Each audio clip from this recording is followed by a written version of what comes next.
படை மிகுதியாலோ இல்லை, அன்பரின் கதறல் கேட்டிடுதே. நானிலம் முழுவதும் 400 கோடி நாசத்தின் வழியை நாடிடுதே. இயேசுவின் அன்பு என்னையும் நெருக்க எழும்பிடுவோம் நாம் வாலிபரே. நாளில் கூட வாசிக்க கேட்ட தலைப்பின்படி 25 பேராயங்களுக்கும் கொடுக்கப்பட்ட தலைப்பினை கொண்டு திருவிருந்து எனும் சாக்கிரமந்து, பரிசுத்த திருவிருந்து எனும் சாக்கிரமந்து, திருவிருந்தெனும் திருவருட் சாதனம், திருவிருந்தாகிய திருவருட் சாதனம், சாக்ரமெண்ட் ஆஃப் ஹோலி கம்யூனியன். திருவிருந்து நம்முடைய கிறிஸ்தவத்துக்கு கொடுக்கப்பட்ட ஒரு முக்கியமான கடமை. ஒவ்வொரு மதத்திற்கும் ஒரு காரியங்கள் கொடுக்கப்பட்டிருக்கு. இப்போ அந்த அமாவாசை, பௌர்ணமி, மதிய நேரம் ஒரு சிலர் காக்காக்கு சோறு வைப்பாங்க. காலையிலேருந்து பல் விளக்கிட்டு டீ காஃபி பிடிக்க மாட்டாங்க. பச்சை தண்ணி கூட என்ன பண்ணாது, வாயில் போடாது. பல் விளக்கிட்டு நல்ல வடை பாயாசம் செஞ்சு அது உப்பு இருக்கா உரைப்பு இருக்கான்னு கூட பார்க்காம 3வது காக்காவுக்கு கொண்டாந்து வைப்பாங்க. அதுக்கப்புறம் அவங்க போய் வீட்டில் என்ன பண்ணுவாங்க, சாப்பிடுவாங்க. எதுக்குன்னு கேட்டால், இறந்து போன அம்மா அப்பா அண்ணன் தம்பி மாமா அத்தை யாருக்கும் அவங்களுக்கு கொடுத்துட்டு காக்கா கொடுத்தா யாரு கொடுத்த மாதிரி, தன்னுடைய செத்து போனாங்க தன்னுடைய அவங்களுக்கு கொடுத்த ஒரு தர்மம் மாதிரி அவங்க நினைக்கிறாங்க. ஆனா இருக்கிறவங்க என்ன பண்ணுவாங்க, சோறு செத்து போனவங்க யாரு கொடுத்தாங்க, சூட வடையை கொண்டாந்து வைப்பாங்க. அந்த உளுந்த வடை சும்மா கும்பகும்புன்னு வாசனை இருக்கும். சூட அந்த பாயாசம் கொண்டாந்து வைப்பாங்க காக்காக்கு. அப்படி ஒருத்தர் அவங்க அம்மா இறந்து போனாங்க. இறந்து போன பிறகு அவங்க அம்மா இறந்த பிறகு அவர் பாஸ்டிங் 40 நாட்கள் அம்மா இறந்து 40வது நாள் விசேஷத்துக்கு தாடி வளர்க்கல, முடி வெட்டலை, தாடி ஷேவ் பண்ணலை, முடி வெட்டலை. அவர் பாஸ்டிங். ஒரு கறி மீன் சாப்பிடலை, மீன் கறி கவுச்சி சாப்பிடலை. காலையில் ஒரு வேளை அப்பாவுக்கு சாப்பிடலை. ஆனால் காலையில் சாப்பிடும்னா என்ன பண்ணுவார், கொண்டாந்து அந்த காக்காவுக்கு சாப்பாடு வச்சுட்டு சாப்பிடுவார். காக்காவுக்கு சாப்பாடு வச்சாரு. காக்கான்னு காக்காவுடைய தன்மை என்னன்னா எல்லாத்தையும் கூப்பிட்டு தான் சாப்பிடும், தனியாக சாப்பிடாது. அதான் கலைஞர் அழகா பராசக்தி படத்துல சொன்னாரு, அது கல் பேசாது. அங்கதான் சொல்லுவாரு, காக்காவை பாடுறா அந்த நீ காக்காவை பாரு, காக்காவை பார்த்து என்ன பண்ணிக்கோ மாறிக்கும். நீ காக்காவுக்கு சோறு வச்சாலும் அது என்ன பண்ணாது, தனியா சாப்பிடாது. இப்ப நம்ம பிரியாணினா என்கிட்ட ஒரு தம்பி இருந்தாரு, சட்டி இறக்குறப்போ டேஸ்ட் பார்ப்பாரு, இடையில எல்லாரு கூடயும் சாப்பிடுவாரு, கடைசியில் சூடாதான போய் எப்படி இருக்குன்னு பார்ப்பாரு. 3 வேளை சாப்பிடுவாரு, கிச்சன்லயே சாப்பிடுவாரு. அது இது மனிதனுடைய தன்மை.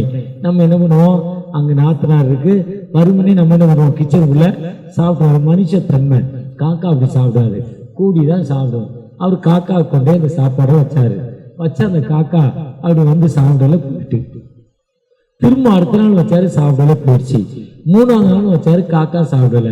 இவர் ரொம்ப சோகமாயிட்டார். என்ன ஆச்சு, அம்மா இறந்து போனாங்க, அம்மா இறந்ததுக்கு நான் ஷேவ் பண்ணலை, முடி வளர்க்குறேன், கறி மீன் எல்லாம் சாப்பிடலை, காலையில் டிஃபன் சாப்பிடலாம், பாஸ்டிங் இருந்து அம்மாவுக்கு பாஸ்டிங் இருந்து அம்மாவுக்கு அம்மா ஞாபகத்துக்கு காக்கா போனோம் சோறு போடுற அந்த காக்கா சாப்பிடவே மாட்டேங்குன்னு ரொம்ப கவலைப்பட்டாராம். மனைவி 3 நாள் ஒரு கவலையை பார்த்துட்டு மனைவி ஒரு நிமிஷம் இரியா வரேன்னு உள்ள போச்சு. உள்ள போய் பெட்ரூம் கதவை மூடிச்சு, பெட்ரூம்குள்ள போயிட்டு ஒரு 5 நிமிஷம் கழிச்சு வெளியே வந்துட்டு காக்கா கிட்ட ஓய்வு சாப்பிடுச்சான். அவருக்கு திரும்ப காக்காக்கு வச்சா காக்கா வந்து சாப்பிட்டுச்சான். 3 நாள் சாப்பிடாத காக்கா 4வது நாள் சாப்பிடுது. அவருக்கு ரொம்ப ஆச்சரியம். என்னென்ன காக்கா நீ ரூம்குள்ள போய் என்னம்மா பண்ணன்னு கேட்டாரு தன் மனைவியை பார்த்து. என்னதான் செஞ்ச ரூம்குள்ள போய் என்ன செஞ்ச, என்ன மந்திரம் பண்ண இந்த காக்காக்கு வாயை கட்டிட்டியா? அந்த குடுகுடுப்புக்கார நல்ல காலம் பிறகுங்கிற குடுகுடுப்புக்கார இந்த ரோட்டுக்குள்ள ராத்திரி 12 மணிக்கு வருவான்.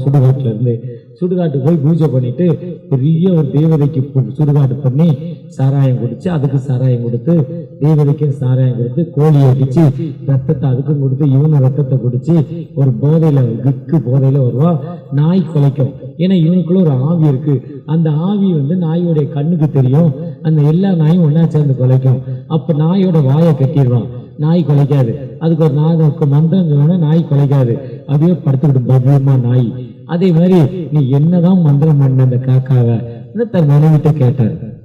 மனைவி அதெல்லாம் ஒண்ணு இல்லையா, உங்க அம்மா நானும் உட்காந்து ஒன்னா சீரியல் பார்ப்போம். இப்ப உங்க அம்மா செத்து 3 நாளாச்சு. அந்த சீரியல்ல என்ன நடந்ததுன்னு உங்க அம்மாவுக்கு தெரியாது. அது கவலைப்பட்டிருக்கும். அதனால வீட்டுக்குள்ள போய் என்ன நடந்தது, நேற்று சீரியல்ல என்ன நடந்ததுன்னு சொல்லிட்டு அந்த அம்மா என்ன நினைச்சு கேட்டுச்சு. இப்ப சாப்பிட்டுச்சு. அப்ப காக்கா சாப்பிட்டா யார் சாப்பிட்ட மாதிரி? மாமியாரோ அம்மாவோ யாரோ சாப்பிட்ட மாதிரி. ஒரு சினிமாவில் சொல்லுவான், டேய் நீ வேற மதத்துக்காரங்க வராதுன்னு. அந்த மதத்து மாதிரி அவன் என்ன பண்ணிடுவான், ஒரு பூநூலை போட்டுக்குவான். சிதம்பரத்துக்கு போனீங்கன்னா, குருவாயூருக்கு போனீங்கன்னா சட்டையை அவுத்துட்டு தான் உள்ள போகணும். ஜென்ஸ் மட்டும் தான் போகணும், லேடிஸ் நாட் அலோடு. ஜென்ஸ் எல்லாம் சட்டையை அவுக்கணும். சட்டையை அவுத்தணும் என்ன பண்ணணும், இதுல ஒரு நூல் இருக்கும். அப்போ அவன் ஒரிஜினல், அவன் தான் உன்னை யாரும் உள்ள போகலாம். இதெல்லாம் ஒரு மதத்துடைய தன்மை. இப்போ நம்ம முகமதிய நண்பர்கள் எடுத்தீங்கன்னா அவங்க என்ன பண்ணணும், முக்காக்கு தான் அந்த கரண்டிக்கு மேலதான் பேண்ட் போட்டணும். அவங்களுடைய தன்மை. லுங்கி வந்து இந்த முக்கால தான் கட்டணும். இப்படி மாதிரி ஃபுல்லா போடக்கூடாது. ஒரு சில ஐயமாரு முக்காக்கு தான் அங்கி போட்டிருப்பாங்க, மெட்ராஸ்காரங்க. அதே மாதிரி முக்காக்கு தான் போடுவாங்க, தொப்பி போடுவாங்க. அந்த தொழுகை டைம்ல தொப்பி போடுவாங்க. பெண்கள் பார்த்தீங்கன்னா அங்க அல்லாஹு அக்பர் சொல்றப்போ அவங்க எந்த இடத்துல இருந்தாலும் அந்த துணியை எடுத்து தலையில போடுவாங்க. அதே மாதிரி முஸ்லிம்ஸ் பார்த்தீங்கன்னா ஒரு பாடி போச்சுன்னா, இறந்தவங்க போனா எழுந்து நின்று பவ்யமாக தொப்பி போட்டு அதுக்கு மரியாதை செலுத்துவாங்க. அது அவங்களுடைய தன்மை. சீக்கிய மதத்தை பார்த்தீங்கன்னா, சீக்கிய மதம் என்பது ஆண் மக்கள் உடம்புல கத்தி போடக்கூடாது. இதுக்கு சரித்திரம். ஆண் ஷேவ் பண்ணக்கூடாது, முடி வெட்டக்கூடாது. ஆண் மக்கள் உடம்புல ஒரு பெரிய கத்தி இருக்கணும். எப்பவுமே ஒரு கத்தி, உடம்புக்கு ஒரு பெரிய கத்தி வச்சிருந்தாதான் அவன் சீக்கிய மதத்தை சார்ந்தவன். அப்படி ஒவ்வொரு மதத்திலும் பௌத்த மதத்தை பார்த்தீங்கன்னா 5 மணிக்கு மேல சாப்பிடக்கூடாது. 5 மணிக்கு மேல சாப்பிட்டா நம்ம அறியாம ஒரு கொசுவோ ஈயோ வாய்க்குள்ள போய் நம்ம செத்து போவோம், நம்ம பொருளாதாரத்துக்கு போக மாட்டோம்னு சீக்கிய மதத்துல 5 மணிக்கு மேல என்ன பண்ண மாட்டாங்க, சாப்பிட மாட்டாங்க. ஆனாலும் நம்ம மருமகா 5:15 மணிக்கு தான் மாமியாருக்கு சாப்பாடு கொடுக்கும். மாமியார் சாப்பிடாம போன செத்து போகுது. இது நடந்த சம்பவம். இப்படி ஒவ்வொரு மதத்திற்கும் ஒரு தன்மை. இப்ப கிறிஸ்தவ மதத்துக்கு எடுத்தீங்கன்னா மனம் திரும்புதல், தன் வாழ்வை விட்டு மனம் திரும்ப வேண்டும். இனி பாவம் செய்யாது. பாவம் செய்யாதுன்னு சொன்ன பிறகு அடுத்த நாங்கள் என்ன செய்ய வேண்டும், ஞானஸ்தானம் வாங்கணும். ஞானஸ்தானம் வாங்கின பிறகு ஆண்டுடைய சரீரத்தை திருச்சபையில் அங்கத்தினராக மாற வேண்டும். முழு உறுப்பினர் படிவம் பெற வேண்டும். அதுதான் கன்ஃபர்மேஷன். பிஷப் வந்து தலையை கை வைக்கணும். கன்ஃபர்மேஷன் அதுக்கு பேரு. முக்கியமா ஞானஸ்தானம், கன்ஃபர்மேஷன் இது நிற்கே இருக்கணும். திருமணத்துக்கு போனாலும் சரி, திருமணத்துக்கு ஓலை வாசிக்கணும்னா ஐயத்தை போனா ஞானஸ்தானம் வாங்கிட்டீங்களா, கன்ஃபர்மேஷன் வாங்கிட்டீங்களா, என்ன ஒரு சர்டிபிகேட் கேட்பாங்க. இது இருந்தாதான் திருமணம் பண்ணணும். அப்பதான் முழு அங்கத்தினருடைய படிவம் கிறிஸ்தவம் என்று பெயர். இது ஆர்சி கிறிஸ்தவ பண்ணா இது 7 சொல்றான், 7 காரியங்கள் சொல்றான். செடிங்கிறான். ஒரு செடி எப்படி விதைய கீழே போட்டா அந்த விதை வளருது, அந்த செடியாகி அது மரமாகி காயாகி கனியாகி அது கனிதரும் வாழ்வு. அதே மாதிரி அந்த 7 வாழ்வு கனிதரும் வாழ்வு தான் முதிர் வயது. அப்பதான் சாக்கிரம் வந்து ஆண்டோடைய சரீரத்தை ரத்தத்தையும் நம்ம பெற்றுக்கொள்ள வேண்டும். பெற்றுக்கொள்ள அதுதான் இன்னைக்கு வந்து சாக்கிரம் வந்து ஆண்டோடைய சரீரத்தையும் ரத்தத்தையும் பெற்றுக்கொள்வது. நம் ஆண்டுடைய சரீரத்தை பெற்றுக்கொள்வதற்கு நம்முடைய சட்டத்தின்படி நம்முடைய இப்ப வந்திருக்கிற பேராயர் சொன்னாங்க, கிட்டத்தட்ட 6 மாதங்கள் நீங்கள் கன்ஃபர்மேஷன் கிளாஸ் நடத்தணும். திருச்சபையோட சட்டத்திட்டங்களை தெரிஞ்சுக்கணும், திருச்சபையோட ஹிஸ்டரியை தெரிஞ்சுக்கணும், திருச்சபையோட எல்லா காரியங்களும் மக்கள் தெரிந்து கொள்ளணும். அதுக்காக தான் கன்ஃபர்மேஷன். கன்ஃபர்மேஷன் என்பது முழு உறுப்பினர் படிவம்.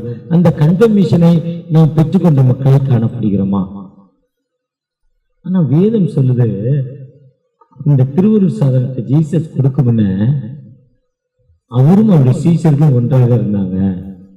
யோவான் 13ஆம் அதிகாரத்துல அவர் பாத்திரத்தை விட்டு எழுந்து தன் துண்டெடுத்து இடுப்புல கட்டிட்டு இயேசு கிறிஸ்து சீஷருடைய பாதங்களை கழுவினார். தன்னை தாழ்த்துதல், அம்பிள். முதலாவது பெருமையுள்ளவனுக்கு ஆண்டவர் எரித்திருக்கிறார், தாழ்மையுள்ளவருக்கோ கிருபை அளிக்கிறார். தன்னைத்தான் தாழ்த்துகிறவன் உயர்த்தப்படுவான். எந்த மனிதன் தன்னை தாழ்த்தி ஆண்டவர்கிட்ட போறானோ அந்த மனிதனை அவர் உயர்த்துவார். அதுதான் லூக்கா 18ஆம் அதிகாரத்துல 2 பேர் ஜெபம் பண்ணாங்க. ஒருத்தர் வந்து தான் செய்த நல்ல காரியங்களெல்லாம் சொல்லி ஜெபம் பண்ணாரு, ஒருத்தர் வெளியிருந்து ஜெபம் பண்ணாரு, பாவியாகிய மேல் கிரேஸ் ஐ எம் எ சின்னர். என்மேல் இறங்குங்க, நான் ஒரு பாவி, நான் ஒரு பாவி, I am a sinner, please grace me, என்மேல் இறங்குங்க.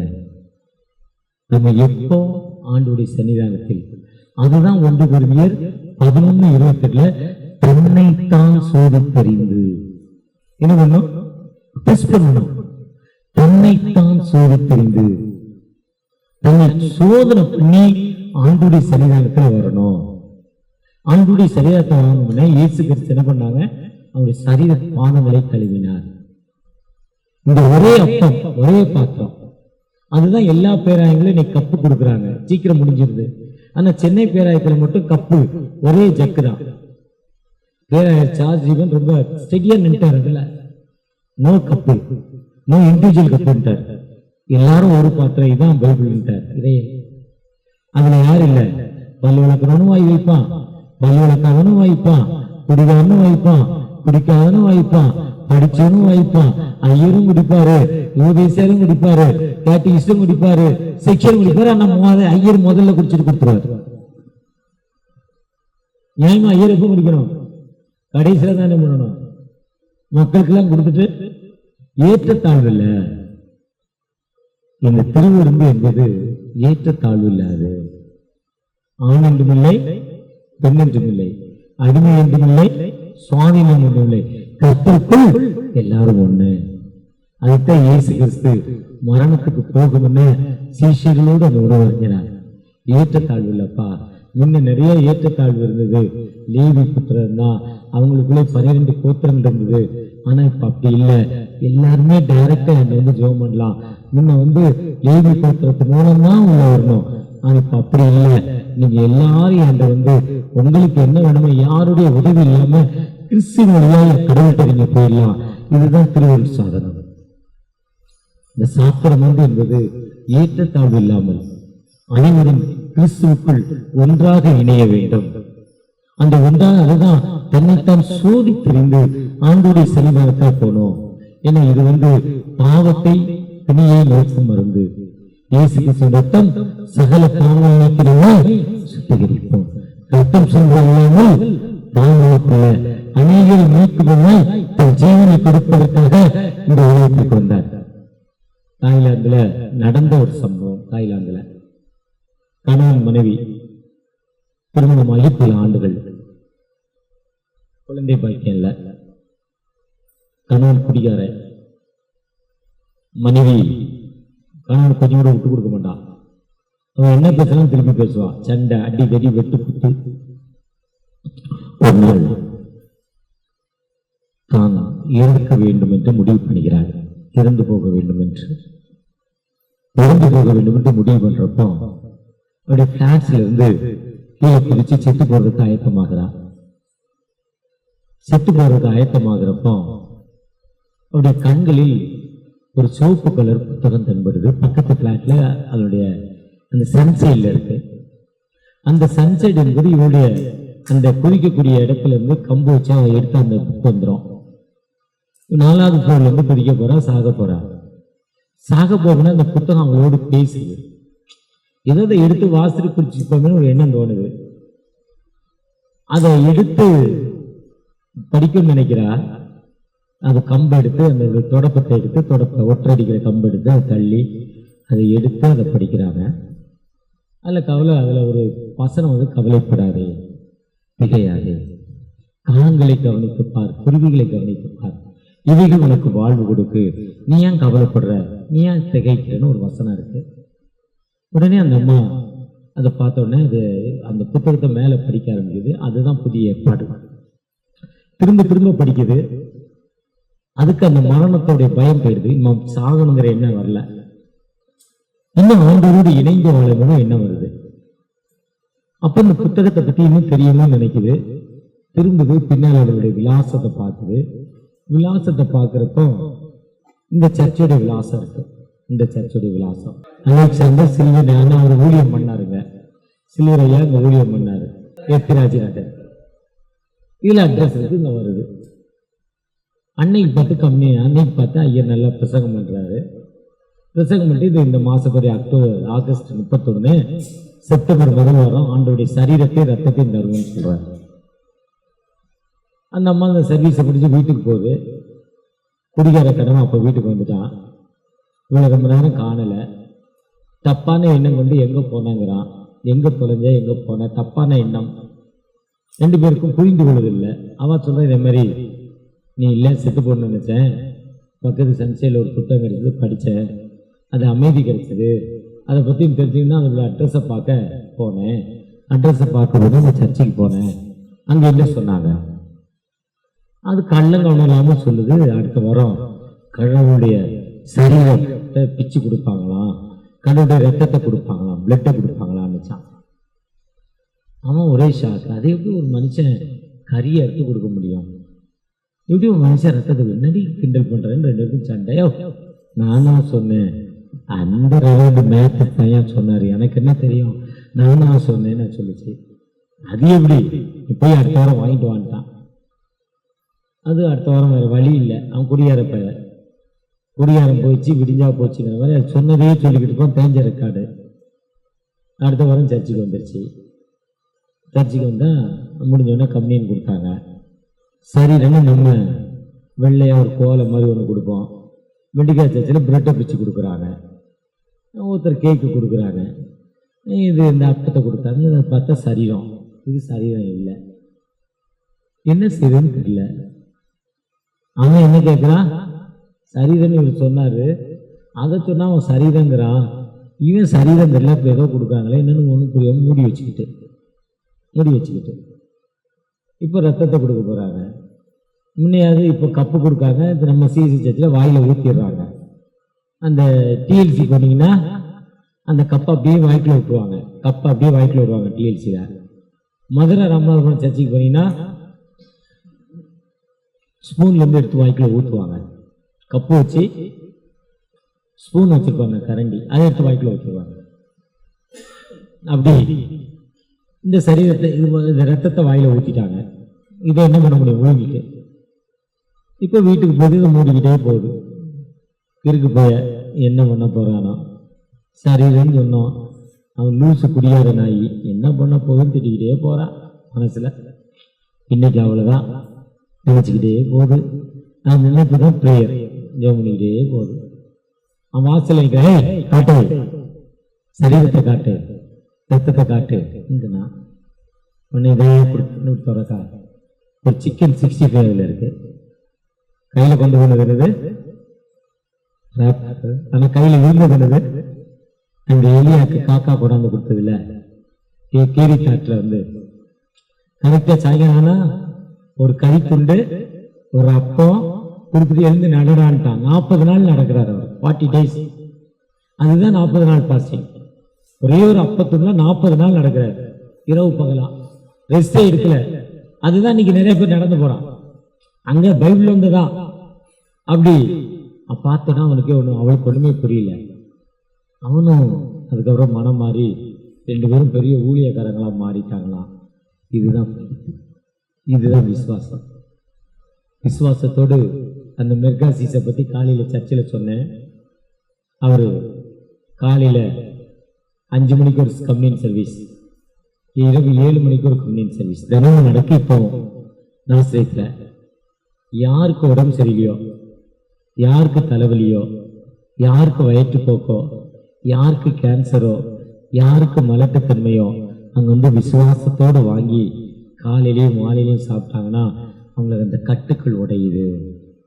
இந்த ரத்தம் என்பது ஒரு சாதாரண. யாத்திராகமம் 12ஆம் அதிகாரத்தில் மோசையை கூப்பிட்டு சொல்றப்போ, 1 வயது மேல் ஆடு, மேல் அது 1 வயது இருக்கணும், பழுதற்றதா, நோ டேமேஜ். வீட்டுக்கு ஒரு ஆடு சாப்பிட்ற அளவுக்கு 10 கிலோ கறி சாப்பிட்ற அளவுக்கு ஆளுன்னா சரி. இல்லைன்னா பக்கத்து வீட்டுக்காரனை கூட்டுக்கோ, அயல் வீட்டுக்காரனை கூட்டுக்கோங்கிறார். ஜாதிக்காரனை கூட்டுக்கோல, சொந்தக்காரனை கூட்டுக்கோன்னு சொல்ல, மாமா மச்சனை கூட்டுக்கோன்னு சொல்ல, அயல் வீட்டுக்காரனை கூப்பிட்டுக்கோள். ஏற்றத்தாள் இருக்கக்கூடாது, ஜாதிய பிரிவினை அதை சொல்றாரு. சேர்த்துக்கோ. புளிப்பில்லாத அப்பேடு ஊற வச்சது, அதை அடிச்சு சாப்பிடுங்கன்னு என்ன பண்ணணும்னா காலில் செருப்பு மாட்டிக்கணும், கையில தடி வச்சுக்கணும், ரெடியா நின்றுகிட்டே வேகமா சாப்பிடணும். உட்கார்ந்து சாப்பிட்டா அந்த எலும்பு, இந்த நீல குழல் மாதிரி ஒரு எலும்பு இருக்கும், இழுப்ப எப்படி இருக்கும் ஆட்டுக்கறியில, அதே மாதிரி சூழ்ச்சியில என்ன பண்ணக்கூடாது, சாப்பிடக்கூடாது. வேகமா சாப்பிடணும், காலில செருப்பு போடணும், கையில தடி வச்சிருக்கணும், நீ ரெடியா இருக்கணும், நின்றுகிட்டே நடந்துகிட்டே வேகமா சாப்பிட்டு ஓடிடணும். டேஸ்ட் பண்ணி சாப்பிடக்கூடாது. உன்னை அயல் வீட்டாக சாப்பிடணும், தெளிவா சொல்லுவாரு. யூனிட்டியை சொல்றாரு, சாப்பாட்டுல பிரியம் காட்டக்கூடாதுங்கிறாரு, சாப்பாட்டு நம்மனா மாறக்கூடாதுங்கிறாரு. எல்லாரையும் சேர்த்து மீன் அடிக்காது, மிச்சம் வைக்காது, மிச்சம் வைக்காது. இது ஆண்டோடைய பஸ்கா. அதேதான் இங்க வந்து வாங்குறப்போ பயபக்தியா வாங்கிட்டு சங்கீதம் 42 எதுக்கு சொல்றாங்கன்னா, மான்கள் நீரோடை வாஞ்சித்து கதறு போல என் ஆத்மா தேவனையை நோக்கி காத்துகிறது. நீ ஏன் கவலைப்படுற? அழகா சொல்ற 6ஆம் வசனத்துல 11ஆம் வசனம் சொல்றாரு, கவலைப்படாத. 5:11 சொல்றாரு, நீ கவலைப்படாத, திகையாத, எது என்னுடைய, நான் எப்பவுமே உனக்கு வாழ்வு கொடுப்பேன். ஆண்டோடைய சரீரத்தை நோக்கி பார்க்கிறப்போ திகையாது. கர்த்தருக்கு காத்திரு, வெயிட்டிங் டு தி லார்ட். கடவுளுக்கு காத்திரு, கடவுளுக்கு காத்திருந்து ஜெபிக்கிறப்போ அந்த ஆண்டவர் விடுதலை கொடுக்கும் ஆண்டவர், அந்த ஆண்டவர் வாழ்வு கொடுக்கும் ஆண்டவர். ஏன்னா இது புது உடன்படிக்கைக்குரிய ரத்தம், நியூ கமாண்ட்மெண்ட்ஸ். புதிய உடன்படிக்கை என்னன்னா, உன்னிடத்தில் அன்பு என்ன பண்ணும், பிறரிடத்தில் அன்பு கூற வேண்டும், அந்த பிறரை நேசிக்க வேண்டும். எங்க ஜாதிக்காரன் இல்லைங்க, எங்க இனத்துக்காரன் இல்லைங்க, நாங்க ஒரு கூட்டங்க, நாங்க இவங்களுக்கு தான், அதெல்லாம் சொல்ல. உன்னிடத்தில் அன்பு கூறுவதில்லை தெளிவு சொல்றாரு. அதாவது புது உடன்படிக்கக்கூடிய என் ரத்தத்தில் வைக்க புதிய உடன்படிக்கை என்று சொல்லுகிறார். அந்த புதிய உடன்படிக்கை தான் இந்த ஒரே சரீரம், ஒரே ஒன்பது. ஏற்றத்தாழ்வு இல்லை, ஆண் என்றும் இல்லை, பெண் என்றும் இல்லை, நோ டிஃபரெண்ட். என்னைக்கு நம்ம ஆண்டுடைய சரீரத்தை வாங்கி அங்கத்தினரா மாறிட்டோமோ, நம்ம ஒரே சரீரம், ஒரே உடல். அந்த பயம் நமக்குள்ள வரணும். அந்த பயம் நமக்குள்ள வர்றப்போ ஆண்டவர் எல்லா நிலையிலும் நம்ம உயர்த்தும் ஆண்டவர். இந்த திருவிருந்து என்பது, திருவிருந்து என்பது அழகா சொல்றாங்க, பரிசுத்த திருவிருந்து என்னும் சாக்கிரம் வந்து திருவிருந்து என்னும் திருவுருட்சாதனம், திருவிருந்தாகிய திருவுருட்சாதனம், சாக்கிரமெண்ட் கோலி கம்யூனியன். இந்த பரிசுத்த அழைப்பு என்பது நம்மை பரிசுத்தப்படுத்தி தன்னைத்தான் சோதித்தறிந்து, இந்த 11:22 தன்னைத்தான் சோதித்தறிந்து, தன்னை டெஸ்ட் பண்ணி ஆண்டுடைய சரீரத்தை வாங்குறப்போ நம்முடைய வியாதிகள் மாற்றப்படும், நம்முடைய துன்பங்கள் மாற்றப்படும். நம்ம தான் சிஎஸ்சி பொறுத்தவரை கன்ஃபர்மேஷன், பிஷப்தான் தலையில கை வைக்கணும், யூத்ரன்ல 1000 தலையில கை வைக்கலாம். டிடிஎஸ் பார்த்தீங்கன்னா எல்லாரும் வாங்கலாம், சின்ன பிள்ளைங்க கூட வாங்கிக்கலாம். ஆனா இன்னும் நாங்க மிஷன் ஃபீல்டுக்குள்ள போனா பிஷப் வர முடியாது. பெண்டிகா சர்ச்சில் ஞானஸ்தானம் வாங்கணும்னு கொடுத்துருவாங்க. தண்ணீரை தொட்டியில முக்கி தலையை துவைச்சிக்கிட்டு வெள்ளை ட்ரெஸ் போட்டு வந்து நாங்க கொடுத்துருவாங்க. இப்படித்தான் கொடுக்கணுங்கிறதெல்லாம் இல்லை. இதெல்லாம் நம்மளா என்ன பண்ணிக்கிட்டோம், நம்மளா பிக்ஸ் பண்ணிக்கிட்டோம். ஆனா ஒரே பிக்ஸிங் ஏற்றத்தாழ்வு இருக்கு. எல்லாரும் ஒண்ணு, ஒரே சரீரம், ஒரே அப்பம். அந்த ஒரே சரீரம், ஒரே அப்பத்துல என்னைக்கு நம்ம ஒப்பு கொடுக்கிறோமோ அந்த ஆண்டுடைய ரத்தம் நம்மை விடுதலையாக்கும். எப்படி சொன்னாரு, இப்போ ஆட்டுக்குட்டியை அடிச்சு அந்த ரத்தத்தை நிலையில மேல கீழே தேய்ச்சி, கவலைப்பட சங்காரத்தோட வருவான். உன் வீட்டுல ரத்தம் பூசி இருக்குன்னா உள்ள வர மாட்டான். எந்த வீட்டுல பூசலையோ அந்த வீட்டை தலை ஆண்மன் மக்கள்ல என்ன ஆகினாங்க, செத்து போனாங்க. அப்ப இயேசு கிறிஸ்து ரத்தம் என் வீட்டுல இருந்தா என்ன பண்ண மாட்டான், சங்காரத்தோட உள்ள வர மாட்டான். வருவானா? வரவே மாட்டான். எந்த இடத்துல நமக்கு விடுதலை கிடைக்கும். இயேசு கிறிஸ்து ரத்தம் என்பது நீ பிதாவியவர்களை மன்னி தாங்கள் செய்கிறது என்னதென்று அறியாது இருக்கிறார்கள். அங்க கேட்கிறான், இன்று நீங்க பரிசுல நினைங்கன்னா நீ நினைச்சுக்கிட்ட மன்னிக்கிறாரு. செகண்டரி. தேர்டு, அம்மாவுக்கு சோறு கொடுக்கிறாரு, அம்மாவுக்கு வாழ்வு கொடுக்கிறாரு. நாலாவது, தன்னுடைய தாகத்தை சொல்றாரு, பிதாவே என்னுடைய பாவம், என் தேவனே ஏன் கைவிட்டீங்க ஜெபிக்கிறாரு. ஐந்தாவது, பிதாவே முடிந்தது என்றறிந்து என் கைகளின் ஆவியை மன்னிக்கிற தன்மை இருக்கணும், விட்டு கொடுக்கிற தன்மை இருக்கணும். இப்ப தன்மைதான், இதுதான் உண்மையான கம்மியம். நம்ம எப்ப மன்னித்து பிறரை ஏற்றுக்கொள்றோமோ நமக்கு வாழ்வு கொடுக்கும் உயிருள்ள ஆண்டவர் நம்மோடு கடந்து வந்திருக்கிறார். அவரை நோக்கி ஒரு மிசை கூட, தகப்பனை எங்களை பிளஸ் பண்ணுங்க, உங்களுடைய கிருபை எங்களுக்கு தாங்க தகப்பனே, உங்களுடைய இரக்கத்தை தாங்க தகப்பனை நோக்கி பார்ப்போமா?